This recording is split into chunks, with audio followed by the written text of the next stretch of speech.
I never thought I'd be the kind of man who'd sit alone in a dark room, staring at a laptop screen with trembling hands. But here I am, my heart pounding like it's trying to break free from my chest, while rising in my throat as I watch something that feels like it belongs in someone else's nightmare, not mine. The video plays out before me, grainy but unmistakable. It's her, my wife. My wife. The woman I've shared meals with, laughed with, built a life with. She's there, center stage, completely unrecognizable. Her laughter is sharp and reckless, her movements wild and uninhibited. And then there are them. 3 men, their faces smug, their bodies moving over hers like they own her. Like she's given herself to them willingly. My stomach churns violently. I feel sick. I can't breathe. My vision blurs as tears prick at the corners of my eyes, but I force myself to keep watching. I need to see it all. Every last disgusting detail. Because if I don't believe it now, how will I ever accept what she's done? When it's finally over, and by over, I mean when they're spent, when they collapse onto the bed like animals after a feeding frenzy, one of them speaks up. His voice is low and mocking, dripping with arrogance. Yeah, baby, he says, his lips curling into a grin as he looks down at her. You're beyond amazing. I think we can do this again tomorrow. He pauses, tilting his head toward the camera. And if your cuckold shows up, he chuckles darkly, glancing at the others for approval. Well, maybe we'll just tie him up and make him watch. They laugh. All 3 of them. That cruel, guttural sound fills the silence of the room, echoing in my ears like a death knell. One of them leans back against the headboard, lighting a cigarette like he doesn't have a care in the world. I think he's the type who'd beg us to do it again and again. Another one chimes in, his tone almost gleeful. As if the idea excites him. As if humiliating me is some kind of game. The words hit me like a punch to the gut. My knees buckle, and I slump forward, clutching the edge of the desk for support.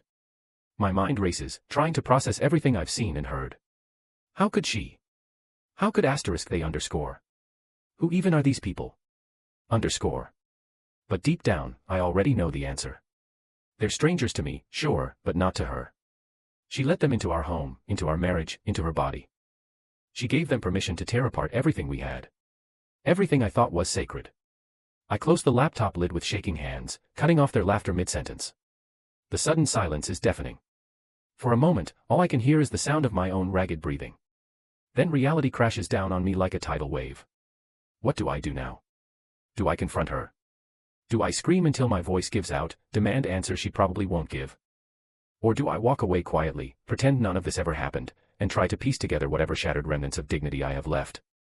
The truth is, I don't know. I'm not the same man I was an hour ago. Hell, I'm not even sure I recognize myself anymore. All I know is that the woman I loved, the woman I trusted with everything, has betrayed me in ways I couldn't have imagined. And those bastards, those smug, entitled bastards, they think they've won. They think they've broken me. But they're wrong. Because while I may be angry, hurt, and humiliated, I refuse to let them destroy me completely. Whatever happens next, I'll face it head on. Because I'm still here. Still standing. And no matter how hard they try, they can't take that away from me. Not yet. The next morning, I wake up to sunlight streaming through the blinds, but it feels wrong, too bright, too cheerful. It's as if the universe doesn't understand what's happened to me. Or maybe it does, and this is its way of mocking me further. Either way, I can't stay in bed. My body feels restless, like it's carrying a weight too heavy for my shoulders. I stumble into the kitchen, grabbing a mug from the cabinet and pouring myself some coffee. The scent fills the air, familiar and comforting, but it tastes bitter when I take a sip. Everything about today feels off. Even the house seems different, smaller, suffocating. Like the walls are closing in on me. And then I hear her. Her footsteps echo softly down the hallway, light and carefree, as though nothing has changed. She walks into the kitchen wearing one of my old t-shirts, her hair messy but somehow still perfect. Her face lights up when she sees me, and for a split second, I almost believe she doesn't know that I know. That maybe I imagined the whole thing last night, the video, the laughter, the cruel words. But no. I didn't imagine any of it. Hey, she says, her voice soft and sweet, like honey poured over broken glass. You're up early. I don't respond right away. Instead, I stare at her, really look at her, searching for any trace of guilt or shame. But there's nothing. Just that same radiant smile she always gives me, the one I used to cherish more than anything else in the world. Now, it makes me sick. She notices my silence and tilts her head, frowning slightly. Is everything okay? That question, that innocent, oblivious question, is the final straw. Something inside me snaps, and before I can stop myself, I slam my mug onto the counter so hard that coffee splashes everywhere. The sound startles her, and she takes a step back, her eyes wide with surprise. "What the hell is wrong with you?" I snap, my voice trembling with anger. "How could you do this to me?" "To us." Her expression shifts instantly, panic flashing across her features. "What are you talking about? Don't play dumb." I shout, my fists clenched so tightly they ache. "I saw it, okay. I saw everything. You and those 3 guys, you think I'm stupid. You think I wouldn't find out." For a moment, she just stands there, frozen, her lips parted as if she's struggling to come up with an excuse. Then, slowly, her shoulders slump, and the mask falls away. The woman standing in front of me isn't the loving wife I married, she's someone else entirely, a stranger who's been living under my roof, sharing my bed, lying to my face every single day. She stammers, tears welling up in her eyes. "I didn't mean for you to find out like this." "Like what?" I bark, pacing the room now because I can't stand still. "By stumbling across a goddamn video of you screwing around behind my back. Was that supposed to be some kind of twisted joke? Did you get off on knowing I might see it someday?" "No," she cries, shaking her head frantically. "It wasn't like that. I swear, it wasn't." "Then what was it like?" I cut her off, my voice rising with every word. "Tell me, because I sure as hell don't understand. How long has this been going on? Weeks? Months? Years? And how many others were there besides those 3 clowns?" Her silence speaks volumes. She wraps her arms around herself, looking smaller and more fragile than I've ever seen her. For a brief second, I almost feel sorry for her. Almost. "I'm sorry," she whispers finally, her voice breaking. "I never wanted to hurt you." "Well, congratulations," I spit out bitterly. "You succeeded." The fight drains out of me then, leaving me hollow and empty. I sink into a chair, burying my face in my hands. The room is eerily quiet except for the sound of her sobbing quietly in the corner. Part of me wants to scream at her again, to demand answers until my voice goes hoarse. But another part knows it won't change anything. No amount of yelling or crying will undo what's been done. After what feels like an eternity, she speaks again. What happens now?" I lift my head and look at her, really look at her, and realize I don't recognize the person staring back at me. This isn't the woman I fell in love with. This isn't the future I envisioned for us. Whatever connection we once had is gone, shattered beyond repair. "I don't know," I say honestly, my voice barely above a whisper. "But we're done. You and me, we're over." She flinches at my words, fresh tears streaming down her cheeks. For a moment, I think she's going to argue, to beg me to forgive her. But instead, she just nods, her shoulders shaking with silent sobs. And just like that, it's over. Later that night, after she leaves, taking only a few bags with her, I sit alone in the living room, staring at the blank TV screen. The house feels emptier now, quieter. It's strange how quickly things can fall apart, how easily trust can be destroyed. But even though I'm angry and heartbroken, I remind myself of one thing: I survived. Those bastards may have tried to humiliate me, to make me feel powerless, but they underestimated me. They didn't break me. Not completely. And they never will. Weeks pass, though it feels like years. The house is quieter now, too quiet. Every creak of the floorboards, every rustle of leaves outside, echoes louder than it should. I've tried to keep myself busy, cleaning out closets, fixing things around the house that have been broken for months, even painting the living room a new color just to make it feel less haunted. But no matter what I do, her absence lingers in every corner, every shadow. At night, I lie awake staring at the ceiling, replaying everything in my head. The video. Her face when I confronted her. Those cruel words from the men who treated me like nothing more than a punchline. It's all burned into my brain, on repeat, like some twisted movie I can't escape. But there's something else too, a simmering anger deep inside me. Not just at her, though she deserves plenty of it. No, this anger is bigger, darker. It's directed at them. The 3 bastards who laughed at my expense, who thought they could humiliate me without consequence. They underestimated me, and that pisses me off more than anything. One evening, after another sleepless night, I decide I need answers. Closure. Or maybe revenge, I haven't figured that part out yet. Either way, I know where to start: the bar where she met them. She let it slip during our confrontation, probably hoping it would soften the blow or explain away her betrayal. It was just harmless flirting, she'd said, choking back tears. I didn't mean for it to go so far. Harmless flirting. Right. The bar is a dive tucked away on the outskirts of town, dimly lit and filled with the kind of people who prefer to stay invisible. I walk in cautiously, scanning the room. At first glance, nothing seems familiar. Just a handful of regulars nursing beers at the counter, a jukebox playing some forgotten country song in the background. But then I spot him, one of them. The guy who suggested tying me up and making me watch. He's sitting at a booth near the back, leaning over his phone with a smug grin plastered across his face. My stomach churns at the sight of him, but I force myself to approach calmly. If he notices me looming over him, he doesn't show it. He's too busy scrolling through photos, or maybe videos, on his screen. "Hey," I say, my voice low and steady despite the rage bubbling beneath the surface.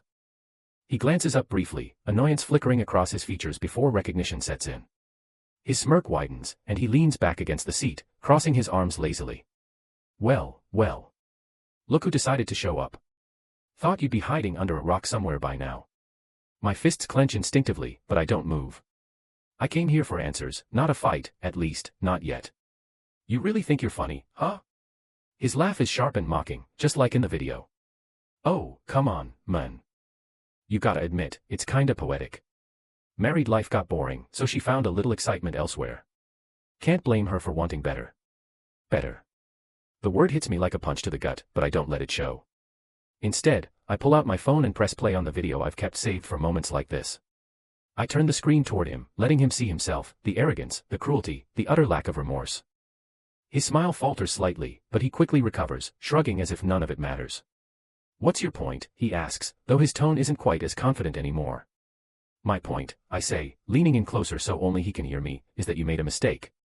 You thought I'd roll over and take it, that I'd disappear quietly while you and your buddies kept laughing about how pathetic I am. But guess what? I'm still here. And I'm done being your joke. For the first time since I sat down, he looks genuinely uneasy. Good. Let him squirm. Let him realize he's not untouchable. So what now, he mutters, avoiding my gaze. You gonna hit me? Call the cops. Cry about how unfair it all is. No, I reply, standing up and slipping my phone back into my pocket. I'm not going to waste my time on any of that. You're not worth it. But remember this, karma has a way of catching up with people like you. And when it does, I pause, locking eyes with him one last time. Don't say I didn't warn you. I leave the bar without looking back, my heart pounding but my resolve stronger than ever. Whatever happens next, I'll face it on my own terms. Because I'm not the same man I was before. I'm someone new, someone who refuses to let others define him, to let them strip away his dignity and self-worth. As I step outside into the cool night air, I feel a strange sense of clarity wash over me. This isn't the end of my story, it's just the beginning. And for the first time in weeks, I believe I might actually survive this. Days turn into weeks, and I settle into a strange rhythm. The anger hasn't disappeared, it simmers just below the surface, ready to flare up at any moment, but it's no longer consuming me. Instead, I channel it into something productive, rebuilding myself. I start going to the gym again, something I hadn't done in years. At first, it's just about working off steam, punching the heavy bag until my knuckles ache and my lungs burn. But over time, it becomes more than that. It's about proving to myself that I'm still strong, still capable. That they, her, them, all of them, didn't break me. Work helps too. My boss notices the change in me, how focused I've become, how determined. You're like a new man, he says one afternoon after a particularly successful meeting. I smile politely but don't explain. Let him think what he wants. The truth is, I am a new man. Not because of anything he sees, but because of everything I've endured. Still, there are moments when the weight of it all threatens to crush me. Late at night, when the house is silent and the world feels impossibly vast, memories creep in uninvited. Her laugh. Their voices.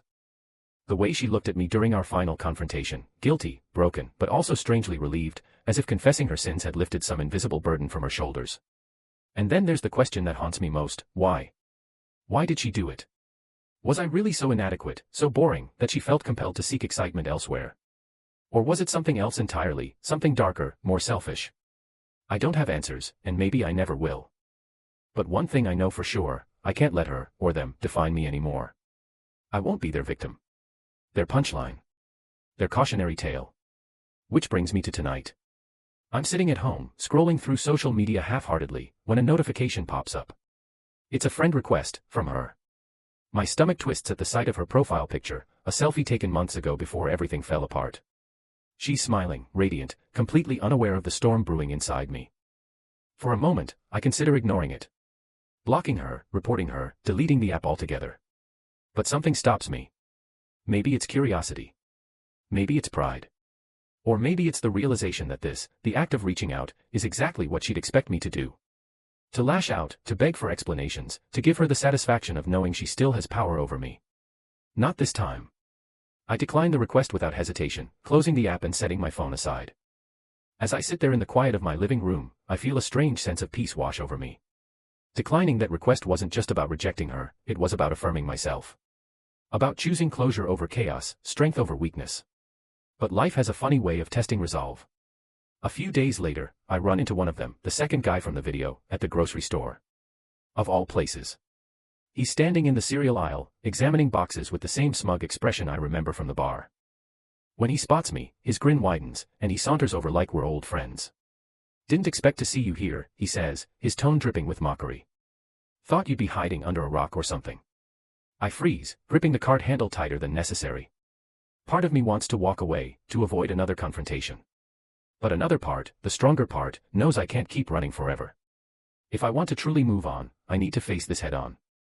"I could say the same about you," I reply evenly, meeting his gaze. Last time I checked, cheating scumbags weren't exactly known for showing their faces in public. His smirk falters slightly, but he quickly recovers, leaning in closer. "Careful, buddy. Wouldn't want you to embarrass yourself again." "Embarrass myself?" I laugh bitterly, shaking my head. "You're the one who should be embarrassed. You think you're untouchable, that you can treat people however you want without consequences. But guess what? Karma's a bitch. And sooner or later, it'll catch up with you." He narrows his eyes, clearly annoyed by my lack of fear. For a moment, I think he might say something else, try to intimidate me further. But instead, he grabs a box of cereal off the shelf, gives me one last sneer, and walks away. As I watch him go, I realize something important: he's not the threat I once thought he was. None of them are. They're just shadows, relics of a past I'm slowly leaving behind. The real battle isn't with them, it's within me. And for the first time, I feel like I'm winning. Life moves forward, but it doesn't move smoothly, not for me, anyway. There are still days when the weight of everything feels unbearable, like I'm carrying a boulder on my back that refuses to budge. But then there are other days, better days, when I wake up feeling lighter, stronger, as if I've taken another step toward reclaiming myself. It's been months since I last saw her, or any of them, but their presence lingers in subtle ways. A song on the radio reminds me of our wedding day. The smell of her perfume wafts by in a crowded store, stopping me in my tracks. Even the color of someone's hair or the sound of a laugh can send me spiraling back to moments I'd rather forget. But I'm learning how to cope. Therapy has helped more than I expected. At first, I resisted the idea. I thought talking about my feelings would make me weak, vulnerable.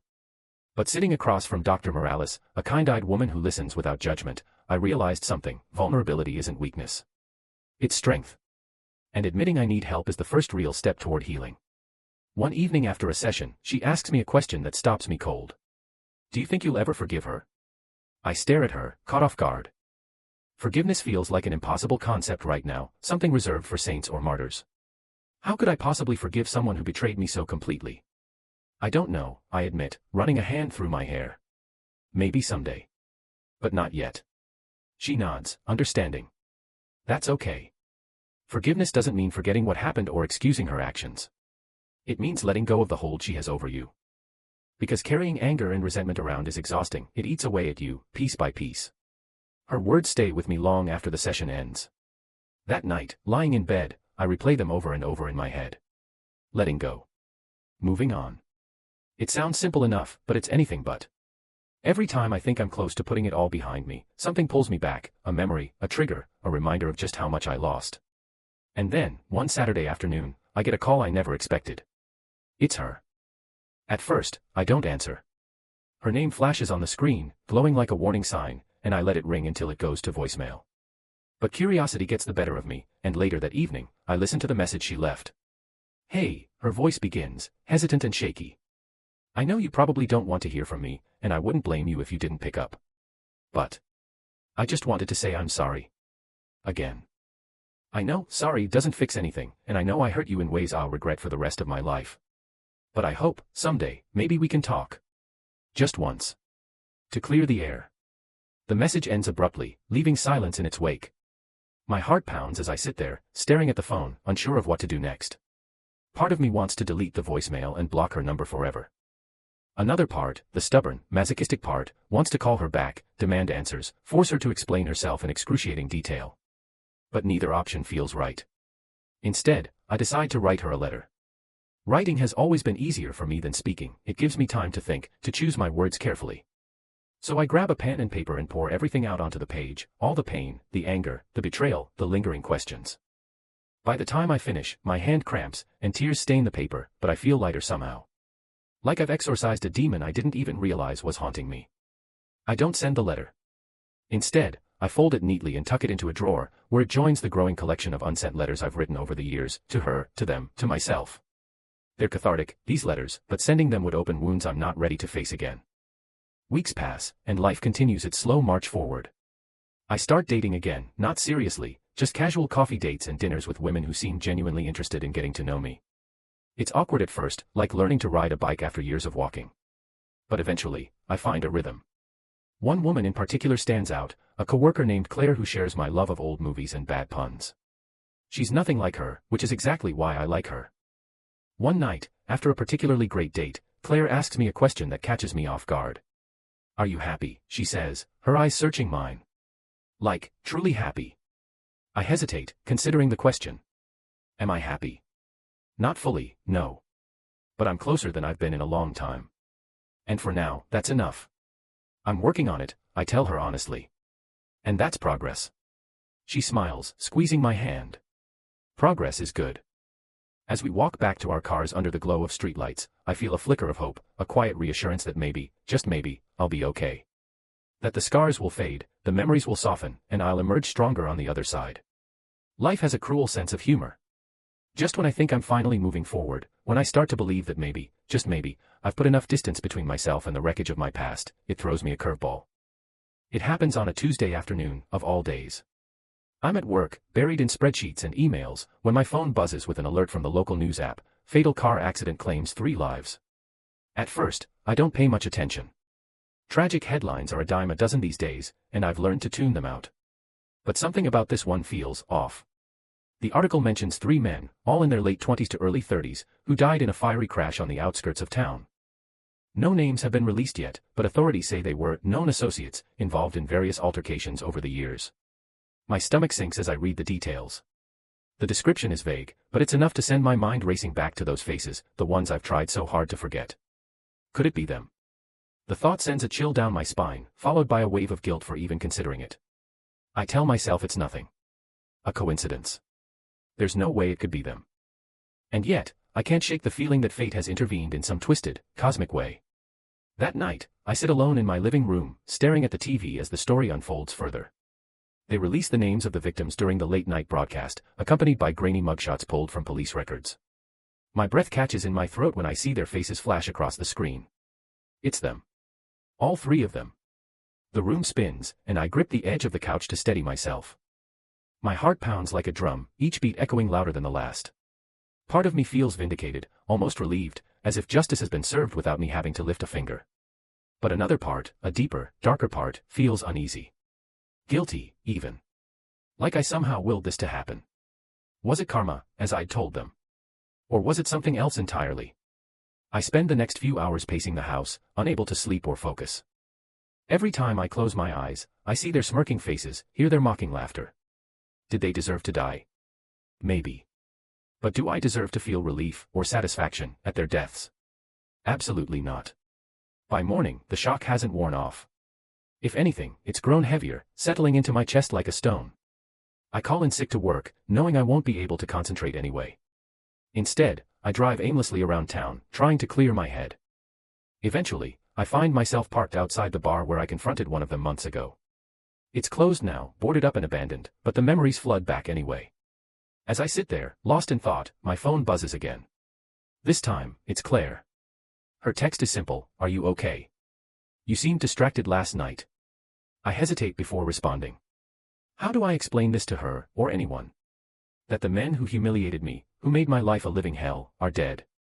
That part of me feels both elated and disgusted by their passing. Instead, I type out a generic reply: "Just tired. Lots on my mind." She responds almost immediately: "Want to talk about it?" I stare at the screen for a long moment, weighing my options. Talking to Claire would mean opening up about things I've kept hidden, even from her. But keeping it bottled up inside feels unbearable too. Finally, I decide to meet her. We agree to grab coffee at a quiet cafe downtown, far enough from prying ears. When I arrive, she's already seated at a corner table, sipping a latte and scrolling through her phone. She looks up and smiles when she sees me, but her expression shifts to concern when she notices how pale I am. "What's going on?" she asks gently, reaching across the table to take my hand. "You look like you've seen a ghost." I swallow hard, unsure where to begin. Then, slowly, haltingly, I tell her everything. About the video. About confronting them at the bar. About the accident, and the gnawing guilt eating away at me. To her credit, Claire listens without interrupting. When I finish, she sits quietly for a moment, processing it all. Then she says softly, "This isn't your fault, you know." "I know," I reply, though the words feel hollow. "But it doesn't make it any easier." "No," she agrees. "But you can't carry this burden forever. Holding on to anger and guilt will only destroy you." Her words echo what Dr. Morales once said, and I realize she's right. As much as I want to believe their deaths are poetic justice, clinging to that idea won't bring me peace. Revenge isn't mine to claim, not like this. Still, the weight of it lingers. That night, lying awake in bed, I wrestle with conflicting emotions: relief, guilt, sadness, anger. It's exhausting, overwhelming. And then, as dawn breaks, an unexpected thought crosses my mind, one that shakes me to my core. What if it wasn't an accident? The thought hits me like a freight train. What if it wasn't an accident? I sit bolt upright in bed, my heart pounding as the implications sink in. The idea is absurd, impossible, even, but once it takes root in my mind, it refuses to let go. My brain races through every detail I know about the crash. The location, a desolate stretch of road notorious for reckless driving but rarely fatal accidents. The timing, late at night, when most people are asleep. And then there's the fact that all three of them were together, something they didn't seem prone to doing unless they had a specific reason. Could someone have orchestrated this? Could someone have wanted them gone badly enough to make it happen? And then, the question that terrifies me most, am I somehow involved? It's insane, of course. I haven't spoken to any of them since that night at the bar. I've done nothing but live my life, piece myself back together, try to move on. But guilt has a way of twisting logic, making you see connections where none exist. What if someone overheard our confrontation? What if one of them mentioned me to the wrong person? Or worse, what if she knew something, set something in motion without telling me? My hands tremble as I reach for my phone, scrolling through recent news articles about the crash. There's no mention of foul play or suspicious circumstances, just the usual boilerplate language about speeding and loss of control. But that doesn't mean anything. Not really. Accidents can be staged. Witnesses can be coerced. Evidence can be manipulated. By sunrise, I'm a wreck. Sleep eludes me entirely, replaced by restless pacing and endless spirals of paranoia. I call in sick to work again, unable to face the world outside my front door. Instead, I spend the day glued to my laptop, combing through online forums and local news archives for clues. Anything that might explain what happened, or implicate me. Claire texts me mid-morning, checking in after our coffee date yesterday. "How are you holding up?" she writes. I hesitate before replying. Telling her the truth feels risky. She already thinks I'm struggling with survivor's guilt. Adding conspiracy theories to the mix will only make her worry more, or worse, doubt my sanity. Still processing, I type finally. "Thanks for asking." She responds almost immediately, "Let me know if you need anything. You're not alone in this." Her words are kind, supportive, but they offer little comfort. Because deep down, I feel completely alone. No matter how many people care about me, no one can truly understand what I'm going through. How could they? This isn't just grief or guilt, it's suspicion, fear, uncertainty. It's the creeping sense that the universe has played some cruel joke on me, one I'll never fully comprehend. That evening, as dusk settles over the neighborhood, I decide to do something drastic. If I'm going to confront this head-on, I need answers, and there's only one person who might have them. Her. I stare at her number on my phone screen, hesitating. Calling her feels like stepping into quicksand, pulling me back into a past I've worked so hard to escape. But I don't see another option. If anyone knows what really happened, it's her. Finally, I press dial, holding my breath as the line rings. Once. Twice. 3 times. Just as I'm about to hang up, she answers. "Hello." Her voice is soft, tentative, like she's bracing herself for bad news. "It's me," I say, my tone sharper than I intend. "We need to talk." There's a long pause on the other end, and for a moment, I think she's going to hang up. Then, quietly, she says, "Okay. What's wrong?" "I saw the news," I blurt out, cutting straight to the point. "About the accident. The three guys, you knew them, right?" Another pause. When she speaks again, her voice is guarded, careful. "Yes. I knew them." "Did you?" I trail off, unsure how to phrase the question without sounding unhinged. "Do you think it was random? Or does someone else know about everything?" She exhales sharply, and I hear the faint rustle of fabric as she shifts positions. "Why are you asking me this?" "Because I need to know." I snap, my anger flaring despite my best efforts to stay calm. This isn't just about them anymore. It's about me. About us. If someone's behind this, if someone found out, I deserve to know. For a moment, she says nothing. Then, softly, almost reluctantly, she admits, "I don't know. Maybe." Her words hit me like a punch to the gut. "What do you mean, maybe?" "I mean," she hesitates, her voice trembling slightly. "After everything that happened, I was angry. Hurt. I told people things I shouldn't have. Things about them. About you. I didn't think it would lead to anything, I just wanted someone to understand why I did what I did. Why you cheated on me," I finish bitterly. "Yes," she whispers. "But I swear, I never meant for anyone to get hurt. I didn't think anyone would take it this far." I close my eyes, trying to process what she's saying. If she's telling the truth, and part of me believes she is, then someone out there decided to act on the information she shared. Someone who thought punishing them would somehow right the wrongs they'd committed against me. But who? And why? Before I can ask, she adds, "You should be careful, okay? Whoever did this, they might come after you next. To tie up loose ends." Her warning sends a chill down my spine. Suddenly, the quiet of my house feels suffocating, the shadows darker, heavier. For the first time since the crash, I realize I'm not just a bystander in this twisted drama. I'm a target. And whoever is pulling the strings isn't finished yet. Her warning echoes in my mind long after we hang up. "You should be careful, they might come after you next." The words feel like a noose tightening around my neck. At first, I try to dismiss them as paranoia, her guilt talking, her way of deflecting blame onto some shadowy figure she barely understands. But the more I think about it, the harder it becomes to ignore the possibility that she's right. That someone out there knows enough about me, and what happened, to make me their next move in this deadly game.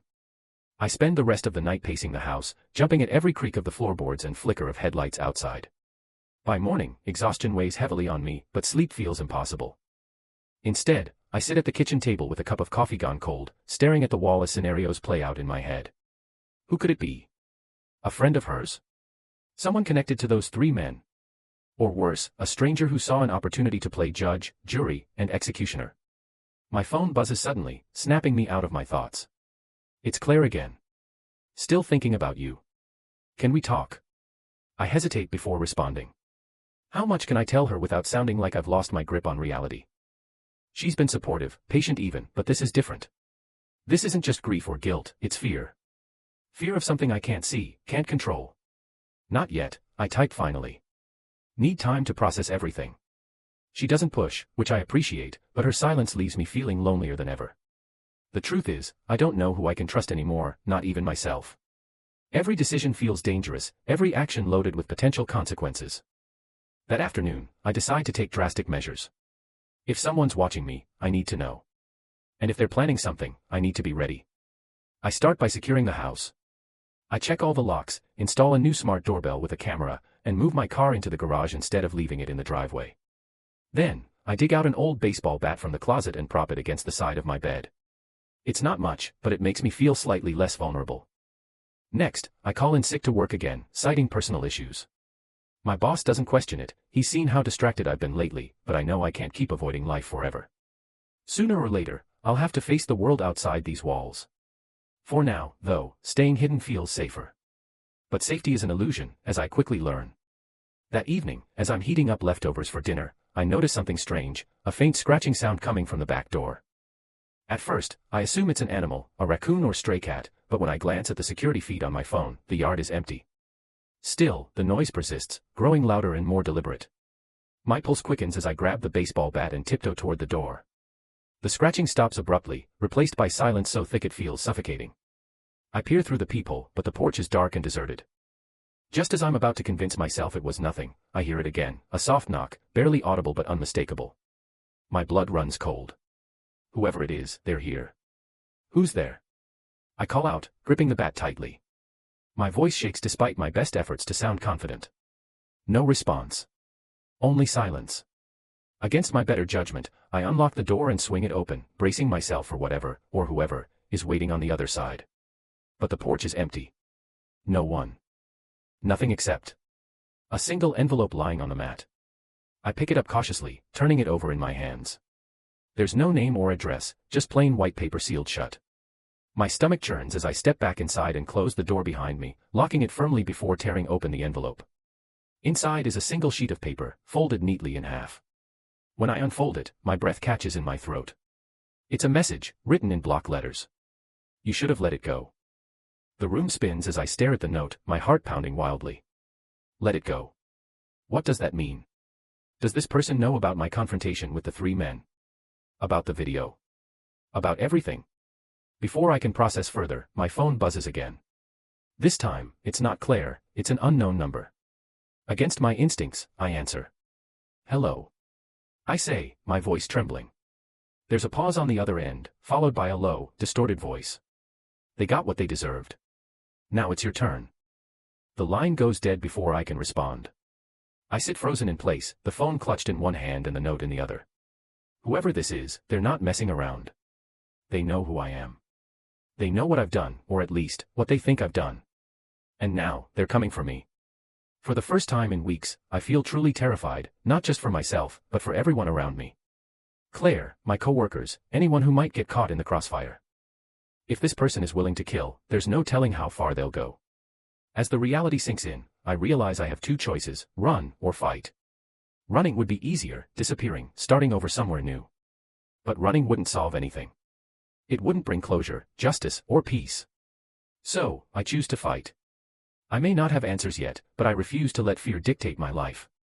Whoever this person is, they've made a mistake targeting me. Because unlike the others, I won't go down without a fight. And maybe, just maybe, I'll find a way to turn the tables. The night stretches endlessly after the call, each minute feeling like an hour.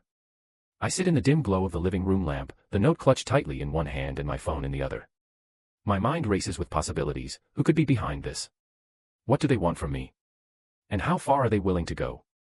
But more than anything, I'm angry. Furious, even. This isn't just about her betrayal or their cruelty anymore, it's about someone else deciding they can control my life, manipulate it, threaten it. They think they're untouchable, that they can toy with me without consequence. But they're wrong. I won't let them win. By dawn, exhaustion finally catches up with me, but I don't sleep. Instead, I start making plans. If they're coming for me, I need to be ready. Not just defensively, offensively. Whoever left that note and made that call clearly underestimated me. They thought fear would paralyze me, make me cower in my house until they struck again. But they don't know who I've become since everything fell apart. They don't know the man I am now. First, I gather evidence. I pull out the video, the one that started all of this, and save multiple copies on external drives. Then, I write down everything I remember, dates, names, details of my confrontations with the three men and her. It's not much, but it's something. Something tangible that proves what happened, should anyone try to twist the narrative later. Next, I set traps. I adjust the smart doorbell camera to record continuously and angle it slightly wider to cover more of the yard. I place motion-activated lights around the perimeter of the house and dig out an old laptop to monitor the feeds remotely. If they come back, I'll know. Finally, I reach out to Claire, not to tell her everything, but enough to ensure she stays safe. She answers on the second ring, her voice laced with concern. Hey, she says. How are you holding up?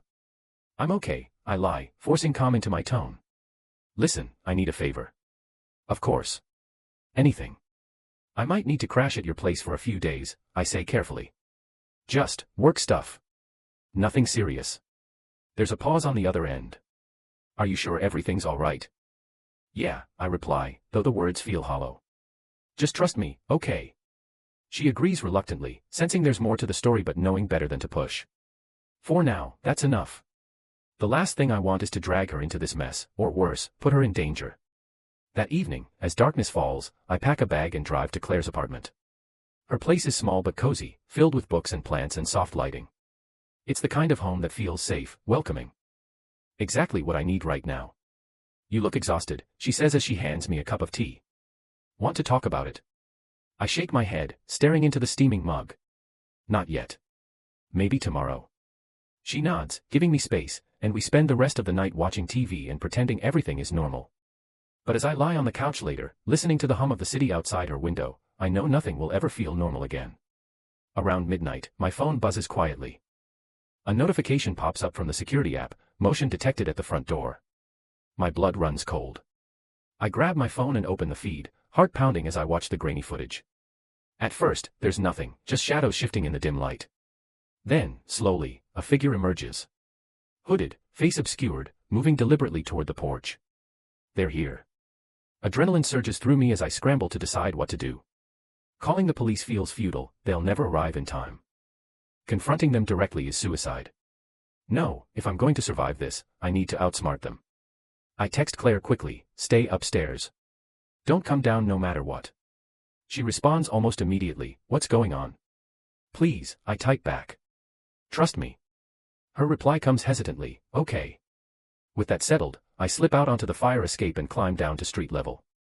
The streets are eerily quiet, the kind of stillness that makes every sound echo.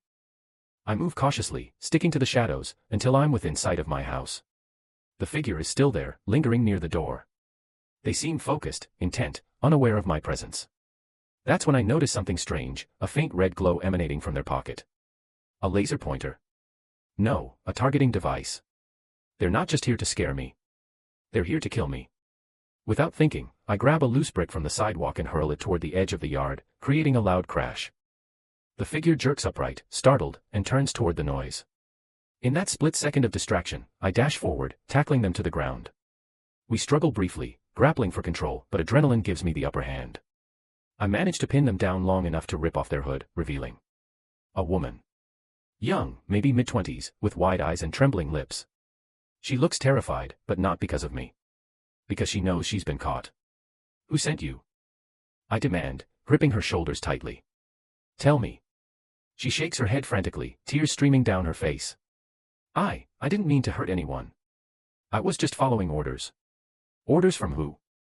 I press, shaking her slightly. Answer me. Before she can respond, headlights sweep across the yard, illuminating us both. A car screeches to a halt nearby, and a familiar voice calls out, let her go. I freeze, recognizing the voice instantly. Slowly, I turn my head to see none other than her, my ex-wife, standing beside the car, her expression torn between guilt and desperation. What the hell is going on? I growl, releasing the young woman and standing up. You're behind this. You sent her. She steps closer, hands raised in surrender. It wasn't supposed to be like this, she whispers, her voice breaking. I only wanted to protect you. Protect me. I shout, incredulous. From what? Yourself. No. She cries, tears spilling down her cheeks. From them. From what they did to you. To us. I thought if I took care of it, you'd forgive me. We could start over. I stare at her, stunned. All this time, she's been orchestrating some twisted form of redemption, using violence and fear to rewrite our past. And now, she's dragged innocent people into her chaos, including herself. For a moment, I don't know whether to laugh or scream. Instead, I pull out my phone and dial 911. This ends now, I say firmly, meeting her gaze. No more lies. No more games. As the sirens wail in the distance, I realize something important. This isn't just about justice. It's about closure. About letting go of the anger, the pain, the obsession with revenge. Because holding on to those things has only kept me trapped in the past. And for the first time in months, I feel ready to step into the future. The police arrive quickly, their flashing lights slicing through the darkness like a beacon. Officers swarm the yard, cuffing the young woman and separating her from us. My ex-wife, still standing near the car, is questioned next, her voice trembling as she tries to explain herself. She insists it was never supposed to go this far, that she only wanted to make things right. But her words fall flat against the weight of what's happened. As I watch her being led away in handcuffs, I feel nothing. No anger, no sadness, no vindication. Just emptiness. Like the last chapter of a book I've read too many times, knowing exactly how it ends. When the officers turn to me, asking for my statement, I tell them everything, the video, the confrontation at the bar, the crash, the note, the call, and finally, tonight's ambush. They listen intently, jotting down notes and promising to investigate further. One officer even pats me on the shoulder, saying, "You did the right thing." But did I? After they leave, taking both women with them, I stand alone in the middle of the yard, staring at the wreckage of my life scattered around me. The house feels foreign now, tainted by secrets and lies. Even the air smells different, thicker, heavier, suffocating. Claire finds me there later, bundled in a coat despite the mild evening. "It's over," she says softly, wrapping an arm around my shoulders. "You're safe now." Am I? Safe doesn't mean free. Safe doesn't mean healed.